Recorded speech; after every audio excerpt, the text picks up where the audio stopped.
Good morning, Google Plus listeners and YouTube listeners. Welcome, welcome to Healing Circle number 16, the Healing Circle with Michael Harris, a very amazing and powerful medicine man who is joining us here today live.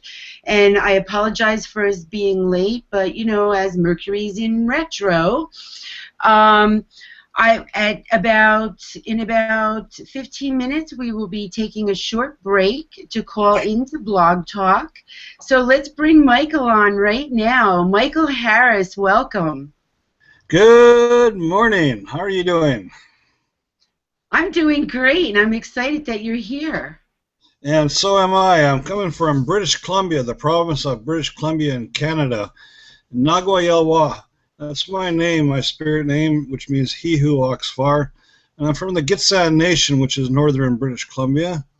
And our territory is 33,000 square kilometers, if you understand kilometers in the United States. So at any rate, I'm happy to be here, and we're going to have a great show. And I'm just, like I say, I'm happy to be here. Well, and I am happy to have you here, and we are excited to be having this conversation because it's a really important conversation, Michael, that you want to bring up that is part of your mission in this lifetime. Would you like to introduce that subject? Sure. People can see us and we can see each other. Is that correct? Yes, you and I can see each other, and everybody can see us. Perfect.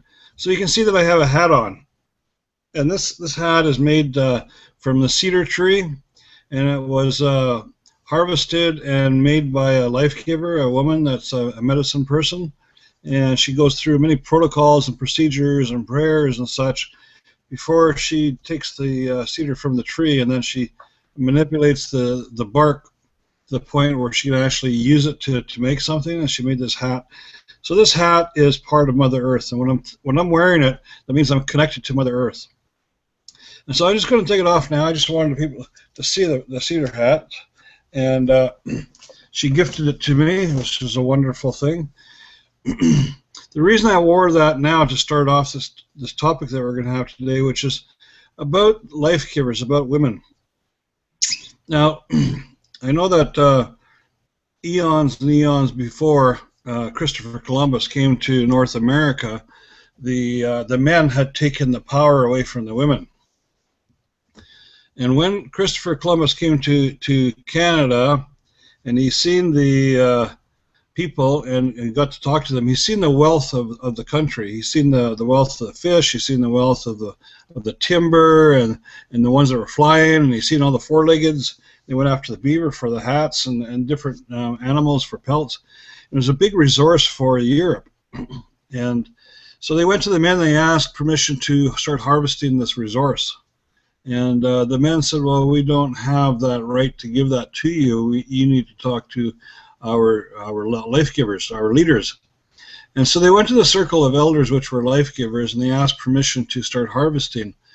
And the women said, you're going to do what? You're going to take more than you need for personal gain? That means you're going to hurt Mother Earth. And so they said, no, you cannot do that. And so what then the Europeans did is they taught the men, the native men in North and South America, to take control, to take the power away from women. And so we did. And it was kind of an insidious thing the way they did it. They started giving them power. They gave them some extra things that made them more powerful within their nation. So they used greed is what they used. And they taught us men that we would then become the bosses, the leaders. And we did. We did it by the strength of physical body, not by mind, not by heart, not by spirit. And so 400 years later, here we are today. And Mother Earth is in upheaval. She is hurting so bad. And the reason that she's hurting so bad is because man has taken control. Where women always looked after the resource in a good way. And to understand that, if I can just hold my hand up here, if this is the man walking in front, the women walked behind. And they were really the ones that had the strength, the understanding, the awareness, the love, the forgiveness, the empathy, all the emotions. And if a man was to become a leader or the chief, then he did so at the direction of the women behind him. And that's really important to understand. So what happened was at that time was the men turned around and they physically took the power away from the women. And for the last 400 years, it's been up here where the man has been in control. And so what's important about this day and age right now is we're at the time of rebalancing. We're at the time of correction.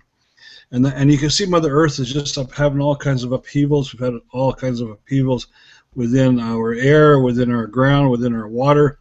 We have upheavals within our financial systems. We have upheavals with regards to our health care within our own bodies. All these different diseases are coming out. That's where the upheaval is. And we need to get rebalanced. And how we do that is that the life givers, the women, need to be prepared to take their power back. And the men need to give the power back. So that's not a particularly easy thing to do, because a lot of men enjoy their power, and a lot of our women have been taught from the time they were born to serve man. And how we do that is very insidious in the sense that a little boy and a little girl is born, and from the time that they're born, the boys, the male factor, they're taught not to act like girls or think like girls or throw like girls or cry like girls, all these kinds of things. And whenever that is said to a little boy, what we're really doing is if there was a doorway to our heart, to our female aspect, which is our heart, where all our emotions are, it's like putting a nail into the door, right through into the door jamb. And then so over the period of all the years when they're growing up, they're constantly hearing these things where they're putting down women, they're putting down the life givers. And so the young boys get to learn that we're stronger and better and bigger than the girls, and that we're more important, and they're here to be servants of us and these kinds of things, which is not a good, healthy thing. And so over a period of time, if all these nails are going into the doorway, pretty soon we run out of room for these nails to go into the doorway to our female aspect. And so what happens is the junk then starts to pile up in front of the heart. So that by the time that the young boy becomes a man, all his emotions are so far behind a whole bunch of junk that he can't express emotion, he can't have empathy, he can't have forgiveness, all that. He's very hard. And so it's easy for him to turn on the women. That's easy for the man to strike a woman, to hurt a woman in so many ways. And also then they would then hurt the children that are behind the women, and they then hurt the elders that are behind the children, and they would even hurt themselves. Man will hurt man. So what we need to do is we need to have the men really focus on their own healing, because I can't do their work, and you know that you can't do your work for anybody else. Everybody has to do their own work. Is that right, Jean? Yes, exactly. Yeah, so a man has to, and I'll take myself as an example. I spent some years really focusing on clearing all the junk away from my female aspect. And I have to go through ceremony, and I have to go through prayers, and I have to ask Creator to guide me to heal, that I want to be whole. And slowly, one by one, I moved all these blocks that were in front of me, and I finally got to my doorway, and then I started pulling out these nails, one by one, all the way around my doorway to my heart. And I did that by going to ceremony, saying prayers every morning before I go to sleep, during the day, giving offerings, helping people, saying good things, thinking good things, and anytime I had a bad thought in my head, push it away and say, God, I don't want to have a bad thought, so it's not my thought, so clear my head out of there. And so, and I really paid attention to the women when they were talking. I watched videos, I watched shows, I read books, I went to ceremony, especially for women, so that I could understand women. I needed to open myself up to women, to life givers. And so finally one day, all the nails were taken away, and the door just creaked open. And it's just a small little bit that door creaked open. And bam! It was like so strong. It was just like the strongest thing I felt in my life. And I really do thank Creator for not throwing that doorway open, because all that emotion, all that power and everything else that comes from the life givers is so strong that I'm sure it would have done damage to me if I'd got it all at once when I wasn't prepared for it. So the door creaked open, and then I continued chasing, searching, being guided to open my door even more, to where today my heart and my female aspect is wide open. And I really want you and your viewers to really understand that life givers are all female, so they don't have any male aspect in them. Man has male aspect with only the female aspect being around his heart. So if that's not open, if that's not joined with the male aspect, then the man is incomplete. And so now, because my female aspect and my male aspect has come together, now I am more of a man than I ever was before. And since I was a little boy, a baby, right? And so what happens to the life giver when she's born is she's always taught to be in servitude to males. I can even remember going to my uncle, and he was kind of like a man's man in the native world. And he had 2 daughters, and he had 3 boys, and his wife. And I can remember going to their home to visit them, and his wife, my auntie, and his 2 daughters were making dinner. And when dinner was finished, the family did not sit down together in a circle. The men sat down at the table.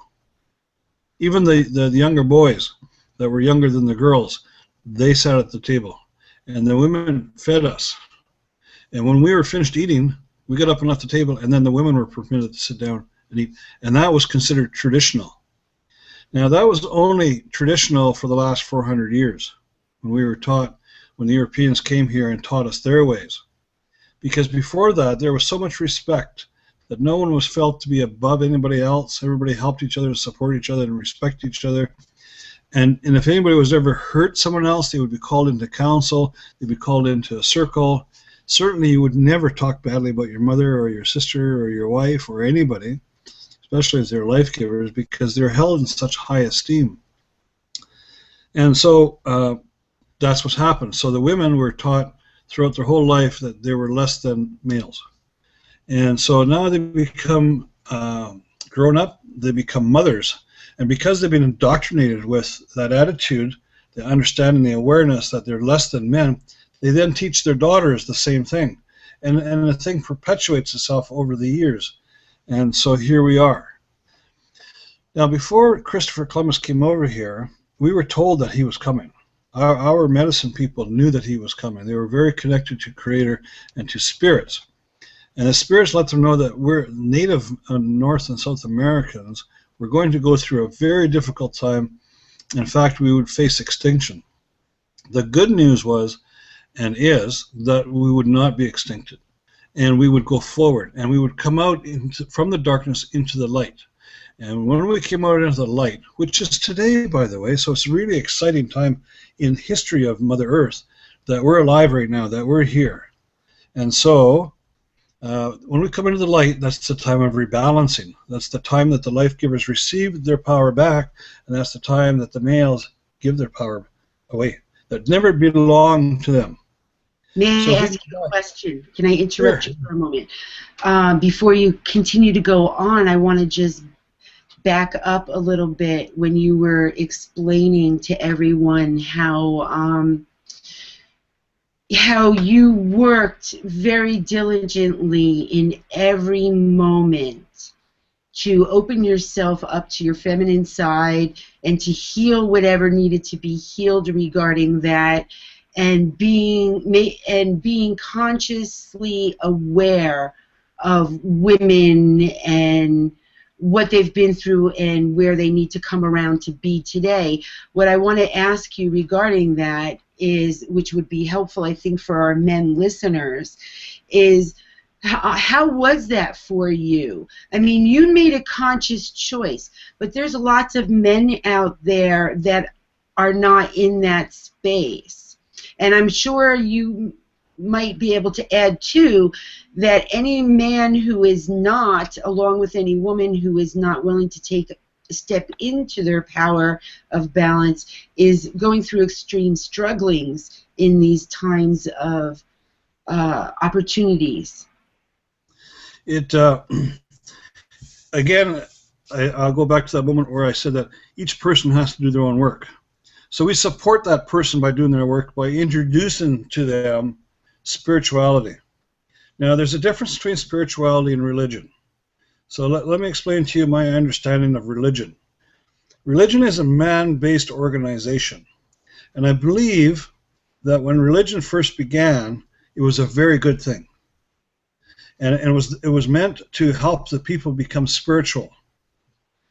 And then over the period of time, somehow man started making their own rules to join the church, which means you had to abide by certain rules to make an application to join a church, and then they have a whole set of rules that you have to abide by to stay within the church, and then if you don't stay in good standing, then there's a whole bunch of rules that will excommunicate you from the church. And then if you don't fit that church anymore, they bounce to another church. So there's religions, all kinds of religions, and I never put down religions because I believe that if someone can be part of religion and use the experience to become spiritual, then I support that. Being spiritual means that you, as a person, myself as an individual, I have a personal relationship with Creator, God. Whatever name you have for your higher power that you use. So I have a personal relationship, so I'm a spiritual person in that sense.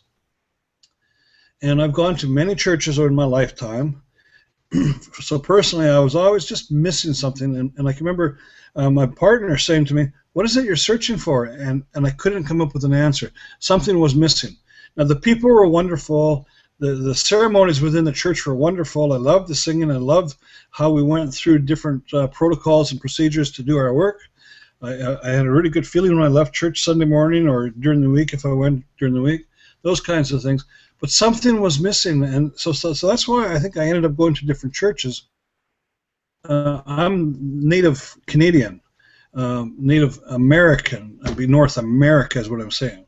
And there came a time about 25, well, more than that, it's about 30 years ago, when I wanted to really, really get into what it meant to be Native. Now, I know in the United States we call us Indians. There's a little story about that. That's when Christopher Columbus came over here. He's on his boat. He's heading for India. He thinks he's found India. So he's on the boat, and he's looking at his little spyglass there, and he turns to his mate and says, "I see Indians there," because he thinks it's India. Do you know what our elders say to that, Jean? What? They say that we're really glad that Christopher Columbus was not looking for turkey. Yeah, everybody be called turkeys. There you go. So we try to have humor throughout it all, and we've maintained our humor through it all. So that was a misnomer. We are not Indians, whether we're in the States or in Canada. We are First Nations. We're Aboriginal to the land, and we're native to the land. So that's in Canada how we embrace ourselves. And I know down in the United States that a lot of the First Nations have embraced the term Indian, and that's okay. So how long as you feel good about that? So getting back to me wanting to really explore what it meant to be Native, I got into my culture in a big way, and I started looking at the spirituality of First Nations, and I found what I was missing. I found my connection to Creator. And one day I stood by myself on the edge of a meadow, and then there was the forest right there. So by myself, I stood there and I raised my hands to Creator, and I said, "I fight you no more. I give myself to you in heart, soul, mind, body, and spirit. Everything I ever had, everything I have now, and everything I ever will have belongs to you. And I belong to you in heart, soul, mind, body, and spirit. So please use me. Make me like that dandelion, like that hollow reed, so that your work can flow through me to your grace and your glory, while I remain humble and respectful throughout." And my life changed in so many ways. It reminds me of when I'm watching TV and people are lined up to come and see the minister, and the minister puts their hand on their head and asks them to, in the power of Jesus or the power of God or whoever they're using the power from, that you are now belong to the Creator. And then the person has their epiphany moment, and that was my epiphany moment. And I really support that. So that really helped me a lot. Because then I could give myself to the Creator and start to try to find the truth and walk the truth, the absolute truth. And the absolute truth is that we are to respect each other in all ways at all times. In particular, our life givers who are truly our leaders. And that's why for quite a number of years now I've been sharing this story with many people whenever they listen, whether it's one person, two persons, or a full room, or like now on your wonderful show. And I thank you for that. I must interrupt you, Michael, because we need to put everybody on pause and call into Blog Talk. Okay. And what I'm going to do is I'm going to, because we had some technical difficulties, I didn't get to give you the call-in number, or have I already given it to you? You haven't given the call-in number. All right, you got a piece of paper, and then because Blog Talk is like is waiting right now, so the number is 347-989-8446, and please wait a few seconds, okay, because I need to call in first. So we're going to take a break right now, a short break, very short, and we'll be right back with Michael Harris, and we'll continue this conversation. Thank you. Hold on, Michael.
Okay, Michael, you can call in.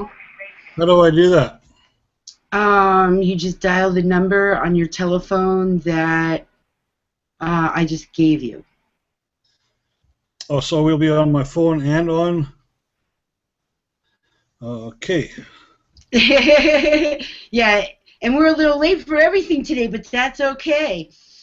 And while Michael is calling in to Blog Talk, I want to welcome our Blog Talk listeners. We have Medicine Man Michael Harris joining us today, and we're talking about the importance of life givers and how there needs to be more balance between the male and the female humans, with respect and honor and support on both sides. And we're going to wait till about maybe 10 minutes to 11, and we'll do everybody's water. So while Michael, are you calling in? What? Can they hear me on Blog Talk? Yes, they should. Okay, so do I really need to phone in? Yes, you do. Okay.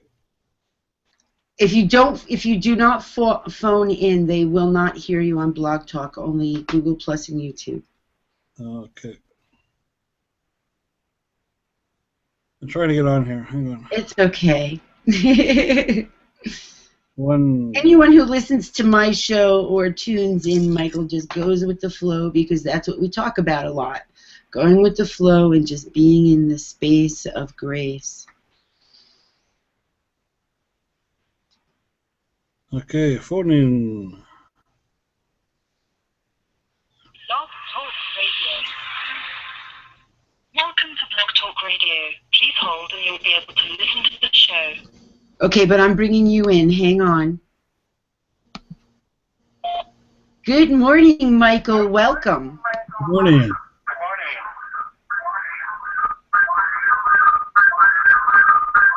Ooh, feedback. I turned off the volume on my laptop here. Okay. Do I need to check mine too? I can hear you fine. Okay, what I usually do, Michael, is I just put my phone on speaker and then set it down. Okay, so should I do the same? Yes. Do I talk into the phone or I talk on computer? Well, my phone, see my phone, is just sitting right here in front of my laptop, and I have it on speaker, so that way everybody can hear us. Okay, perfect. So I was talking to you about supporting the life givers, and we're getting a lot of interference here. I know, me too. Maybe I should turn. Maybe it's my volume. On my laptop. Does that help? Yeah, and let me try turning the volume down on my laptop. Okay. How's that? Does that sound better? I'm hearing you fine. I don't have any feedback here now. Is it better for you? Yes. Perfect. Okay, so we're talking about we're supporting the life givers, and the life givers are always truly the leaders of the community. And we talked earlier about how we took the power away from the life givers and made the life givers become servitude to man. And now is the time of rebalancing. And what's really important about the rebalancing of giving the power back to our women, to our life givers, treating our little girls with respect and not put them down, and not teaching little boys to put down little girls or females or anyone. What's really important is that when we finally achieve balance between ourselves, between the male and female human beings, that's when Mother Earth is going to start to really heal. And that's what's really important, because right now our air quality is really going down, and that's affecting a lot of people's health. We have a lot of fracking going on for people to get liquid natural gas out of the ground, and oil and coal and all kinds of other minerals. And they're using water to do the process, and as a result, that water becomes contaminated. And if the water isn't looked after in a good way, somehow purified, if we let that bad water go into our drinking water, pretty soon all our water is going to be contaminated. All of the animals and fishes and such that live in water or around water, they're going to die off, and then we're not going to be able to live because we can't live without water. And so that's the most important thing, is looking after Mother Earth. And who's damaging Mother Earth is males and females, human beings. Because the animals don't do it, and the birds don't do it, and the ones that live in the water don't do it, and the ones that live in and crawl on Mother Earth don't do it. It's just the two-leggeds, the human beings. So it's really important that we as human beings get our act together and really start respecting our women and our life givers, and not hurting them in any way. Not saying bad things to them, not hitting them, not taking away their power, not forcing ourselves upon them, these kinds of using them for whatever. We can't do that. We need to be totally respectful of life givers. That's what it's all about. And so what's an interesting thing is I've been doing this work for close to 5 years now. And just a couple months ago was the first time I ever went to a meeting where another man stood up that I did not even know, and he started saying the same things I did. And that's the first time. I've been hearing the women saying it for a long time because they understand it, because they're so intelligent and so smart. But for men to finally get it, so that we need to heal as men and stop putting each other down. I was at a Scouts Canada weekend for Cubs, and my granddaughter up in Canada, I don't know if you're down the States or not, but up here in Canada, males and females go to Scouts. And so my granddaughter was in Cubs, and I was called to come in and do some teaching them how to do making campfires properly. And so I had all these different classes to have, and then there was one class there was a break that didn't have anybody in it. So I went to see if I could find my granddaughter throughout all the different stations that were out, and darned if I didn't find her where they were doing the very basic fire making class. And so I went over there and I spent some time with her. While we were doing this, a man right to my left had a son there, and he made some comment to the boy because the boy in his mind wasn't doing it right, And we just put him down by using some kind of comment about him being better than a girl, and he needs to act better and do better than the other girls that were there. And like right away, like flags are waving, lights are going off, bells are going off, whistles are going off. And I stopped and I thought, I can't let that go past. I just cannot do that. So I stood up and I said, "Excuse me, sir. I would just like to say to you that what you just did with your son there, I know you're here and you're spending good quality time with your son, but the comment you made is you're teaching him to disrespect females, and you're hurting him because you're turning off his female aspect. You're putting a nail in the doorway to his heart, and you're locking out his heart." And he turned to me and goes, "Pardon me, what are you saying?" And I said, "You can't talk to your son like that. You're teaching him to be so disrespectful to life givers." And he says, but I didn't swear. And I said, "Well, no, you didn't swear, but you put down women, and you're teaching your son to put down women when you say these comments." And so I repeated it a couple of times to him, and his response always was, "But I didn't swear." And so then another man off to my right stood up and he says, "I've been listening to this conversation, and he said, I have to support the man who's talking to you about what you said to your son. You are hurting your son, and you're hurting the future of the children that he's going to have, because he's going to be teaching them the same attitude, and we need to stop that." And the man turned to the other man and he goes, "But I didn't swear." And he thought in his mind, so long as he didn't swear, all's good. You can be so hurtful in your comments, to say to a little boy, "Don't throw like a girl," or "Don't act like a girl," or "Don't cry like a girl." And I've been in many meetings where there's men, and I looked at the men and I said, "Every one of us men have cried." And they're all looking at me, and I'll kind of look at the floor a little bit. And I said, "I know that you all have cried, because I remembered before I opened up the female aspect, I cried too. But we men, what we do is we cry in the middle of the night, in the dark, with the lights off. And we're very quiet about it, if there's anybody around. And then after we cry, then we beat ourselves up for crying, because we've been taught that we're not supposed to cry. We're not supposed to have emotion. And that's what's missing in men, is that they don't have that female aspect in them open. There was a movie about a lioness that I watched when I was about 16 years old, and I watched it 4 or 5 times with a girl I was going out with. And whenever she watched this movie with me, she would cry throughout it. The tears would be just rolling down her cheeks. And then she'd be laughing, and she'd look at me, and when she was laughing, she said, "I don't know why I'm crying. I don't know why I'm crying." Well, I had no idea why she was crying either. And so after I got my female aspect open, one day I'm at home by myself, being a typical male. I'm surfing through the TV channels, and I come across this movie that I hadn't seen in so many years. And I remembered immediately my girlfriend named Wendy, who used to cry every time we watched this movie.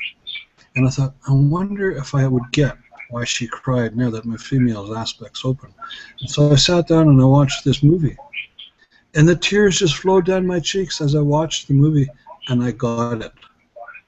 And what's really important, Gene, is that for me to try to explain to another male why I was crying, I can't. He has to experience it. He has to feel it. His heart has to be open. And his mind has to be open for his heart to be open. And the reason his mind is open is because the only way that he's going to heal is he has to think, I want to heal, and I want to be so respectful to life givers and everything else. So you get the mind straight, and then you start working on your heart. And even my partner, I'll be watching TV, and there'll be some show on where there's a kind of one of those, what we call it, kind of like a chick flick or something that's very emotional, and she'd say, Are you crying over there? And I go, "Well, I got a couple tears, because it's okay for me to cry. I'm a man. That's who I am. That's part of my emotion. I do feel all the emotions, and I'm so careful about the words I say. If we don't say words that have negative attachments to words, and we just say good words, then our spirit will change. How does a person heal? One of the things that we need to do at the very beginning is this. We need to be able to look ourselves in the mirror, in the eye, and say, I love you. We need to look ourselves in the mirror, in the eye, and say, you are worthy. Now, I do a lot of consulting work and a lot of work with both male and females. And when I get to that point of our teaching with them, is that I say, look in my eyes, pretend I'm a mirror. Now look at myself in the eyes here, and say that. I say, I love you. And most of them at the very beginning can't. They'll break down and cry because they haven't been taught to love themselves. We've been taught throughout our whole life to go out there and serve mankind, to go out and serve the community, to look after everybody else. But no one's taught us to look after us. And it's important. Our spirit needs to be healed. And it needs to be healed by ourselves through Creator. So every morning for 90 days, if a person gets up in the morning and washes their face and they're standing in front of that mirror and just take that second to look yourself in the eye and say, I love you. And then say, you are worthy. And by simply saying that, you're telling your heart, soul, mind, body, and spirit that you are worthy and that you love yourself. And what that does is that gives love to your spirit, and your spirit starts to heal. Now, why is that important? It's important because if our spirit is sick, the sickness that's in our spirit will manifest itself into a sickness in our mind, or in our heart, or in our body. And then when we go to see the doctor is doing what? The doctor is looking after a symptom. They're not looking after the core problem of the sickness, which is that your spirit is sick. So what we say is, continue to go see the doctor about the symptom, because that needs to be healed, but also start healing yourself. And as you heal yourself, you will find that the symptoms and the sicknesses in your body and your mind and heart will start to go away. So I know that, Jean, that you do a ceremony like that. Can you share some of the things you do to heal yourself? Well, I can relate to your what you said a few moments ago about standing in the mirror and telling yourself that you love yourself and you're worthy. I can do that now really easily, and I can mean it with all my heart and soul, and when I do it, I can feel the love inside me. But about probably 25 years ago, I had a woman suggest that I start talking to myself in the mirror, and I couldn't. I would look in the mirror and say, you know, you're not worth saying this to, forget it. And it took me quite a few years to get to that place. And as you know now, I'm so in that place that I will do it publicly and record it to get other people to hopefully join in on what you're saying, because you're right. And for every one negative, it takes 1,000 positives. You know, another thing I did back in the beginning was I asked some of my closest friends to write me a list of what they thought were good things about me. And I had a few people that did it, which was really nice, you know, because I told them, listen, I'm going to do some major self-love, worth healing process here, and I need all the help and support I can get to help me through this. And then I put also affirmations up around my house. That's a wonderful idea. Yes, and specifically worked on looking in the mirror as much as possible, because even in the beginning when I would do it and be like, well, this is a waste of time because you're not worthy, right? Because you've been indoctrinated to feel that and think that way. Right, but that's because that's how I was programmed as a woman, you know, that the female was silent and not heard heard and just did what she was supposed to do, and the man was in charge. So when a woman comes to me now in today's times and is struggling with her self-love and self-worth, you know, I can use myself as an example, and it's really great, Michael, like when you use yourself as an example too, because, you know, as you know, and I know, and a lot of other people out there, and some who are beginning, that this is not an easy process. It's taken since the times of Atlantis and Lemuria for all this to begin being created, where the man stepped in and to try and crush out the power of the woman and take away the balance, I think it's going to not take as long with the energies of today, but I do think it's going to be a process, and I think it's more and more people like you and I out there and educating people and reminding people. I mean, that was beautiful what you said to that man. I mean, that man could have received it in a very dysfunctional manner and got aggressive, and he didn't. Now, I know that you have to go do some of the work here soon, and I need to stop talking. But I just want to say, too, I want people to understand what the man's role is. What is the male's role? Because we know the male's role is to provide and to protect. It's always been to provide and protect. And if a man is to be the leader or the chief or the president or whatever, he is at the direction of the life givers that are standing behind him and supporting him. And that's really the balance of things, and the power goes back to the women that are behind the male, and they control, and then the children are behind the women, because the children are our future, so they need to be guided in a gentle way to love and respect all things. And then, of course, the elders are at the back behind the children, because they have the history, understanding, knowledge, wisdom, and caring, and love, and empathy, and everything that goes with it, to help guide the children, the life givers, and the males. And so it is a process of getting back to getting balance here. And when the life givers get their power back, and I know that lots of life givers have their power, so I'm not putting anybody down here, I understand that. But when the life givers get the power, we don't swing the pendulum like across way over to the other side to now beat us up for 400 years or eons. It needs to stop in the center.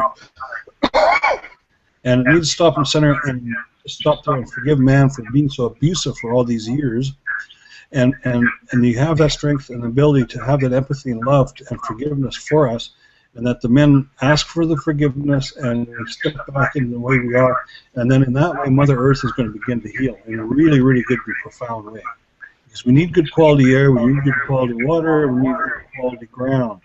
So let's move forward and get away from all this oil stuff, this coal stuff that's really hurting the air and hurting the water and everything else. Let's get into some really good energy that we can use that's not going to hurt ourselves, so that we don't go into extinguishment ourselves. So, yeah, I'm really pleased to have been on your show here, and I know that we're running late because we had technical problems earlier. I know you need to go and do some other work, so I just want to thank you for inviting me. I'd love to come back sometime in the future. Just good peace to everybody. I love you all, and I'm going to sign off now so you can do your work, but I'll continue to watch. Well, wait a minute, Michael. Don't hang up, please. Well, thank you for what you just said, because I had been planning on adding this. Michael, I know your schedule is pretty busy with your job and with all the service that you do for Creator and humanity. Is it something that you would consider? Okay, I would like you to consider this. If maybe we could do like get together once a month, or when it's convenient for you, but it'd be nice if we could do it once a month and maybe dedicate a show specifically where we both are collaborating, both from the female and male side, to help men and women during this process. Yeah, I think that's a wonderful idea. I would enjoy that. And just so you know, too, that when I'm doing work like this, once I begin the process, and this is the beginning where I'm saying hello, who I am, then I get out of the way and I let Spirit come in and take over. So, and I'm sure that's how it works with you as well. And that's how we want other people to get to be, and that's how we're going to heal. So yes, let's dialogue on that, and let's set that up. And there's many issues we can talk about from the male-female aspect, not only in how to heal, but how to direct and guide and everything else. So yeah, I'd really like that. I would really like that. I would really enjoy that with you. Thank you. I'm glad that you're open and receptive to that, and we can talk later about when you want to set that up for June, because I'll be setting up the new shows later today. Now, just before we close off here, if I can interrupt you, if anybody wants to get in contact with me, they have my permission to contact you, and you can pass on my contact information. Oh, okay. Thank you. Yeah, I was going to ask you to offer whatever you were comfortable with in a moment. I just wanted to. I want to say that your specific path with helping men and women create balance within themselves is a really great plan and path. I mean, not plan, path. And it's interesting because even though our work is similar but different, I have the same goal, just going about it differently. That each week when I'm out in public, about creating more of that balance. Because I did that. I started that with my son, because I have one son, and my ex-husband, my children's father, had a really big issue with that. And in a way, I'm kind of glad that we did get divorced when my children were young, because I don't think that my son would have been able to tap into his female side under the roof of his father. So, you know, we have a lot of young men out there that are waking up and having all these feelings and sensations of awareness with their gifts and the oneness, and they're still, you know, need to come, you know, deal with the family traditions. So I think that with the work you're doing and the work I'm doing, and then coming together once a month would be a really big bonus. Yes. Yes. Okay, well, blessings to you, and I love you all, and you have a great day, and I know they're going to do a wrap-up here. We're only got about 4 minutes left, so help me out for inviting me. Okay. I can't wait to have you back again soon. So, Michael, did you want to join us in water? So we have a few minutes. We'll charge the water. Everybody out there who's got their water ready. And so we'll charge the water, Michael, and then I want you to hang on. Okay, the cells of the water have been changed. Michael, if you want to take a minute and briefly tell people like maybe about events or stuff that you're involved in. Well, I do a lot of ceremonies. We just did a big caravan up here in Canada called Salmon Caravan, and we went from community to community talking to them about the quality of water that we need to look after, and how we need to look after the salmon, the wild salmon, because there's a lot of farmed fish out there, and the farmed fish really do cause chaos within the wild salmon. There's a lot of the ground underneath the pens where the farmed salmon are, it just dies because there's so much excrement that comes from the fish, and then all the food and everything else that's been passed to the fish goes down. And then the wild salmon come near the pen, and they pick up viruses, and they pick up sea lice, and they have all kinds of problems. And we're very concerned about fracking because they use so much water. Like California, if they could stop fracking in California and use the water that they use for fracking, California would not be out of water. And the thing about the water after fracking is that water is no longer usable. So it needs to go through a huge process to make it usable again. So we need to really be careful about our water quality. I go to a lot of ceremonies for, well, we hear about sweat lodges. That's a purification. There are 7 sacred ceremonies, and I don't participate in every one of them because there's only one person and only so much time, and I do have employment. I do a lot of counseling one-on-one or even in classrooms. I go to schools. I go to just about anywhere. In fact, I'm heading off as soon as we get off here. There's a all-day workshop, circle and square, and it's how do we fit back into it. And I need to go there and do a song and a blessing and a prayer there. So, yeah, there's a lot involved in doing creators work. It's my path, it's my walk, it's what I do, and it's really exciting to be on a show like yours or go to the things like I can go to today Tonight there's going to be a fundraiser for people to do for a Sundance. It just goes on and on. There's just a tremendous amount of things I do. So big love to you all. Big love to you. Thank you, Michael Harris, for joining us on Google Plus and YouTube and Blog Talk. I want to thank all our listeners live and in the archives. Thank you for joining us. And stay tuned, because Michael and I are going to be getting together a lot more often, and we're going to take this into deeper levels. Thank you. Namaste. Aho. Many blessings. Thank you, Michael. Bless you. Bless you, Michael. Bye, everyone. Thank you for coming. Bye. See you next week. Bye-bye.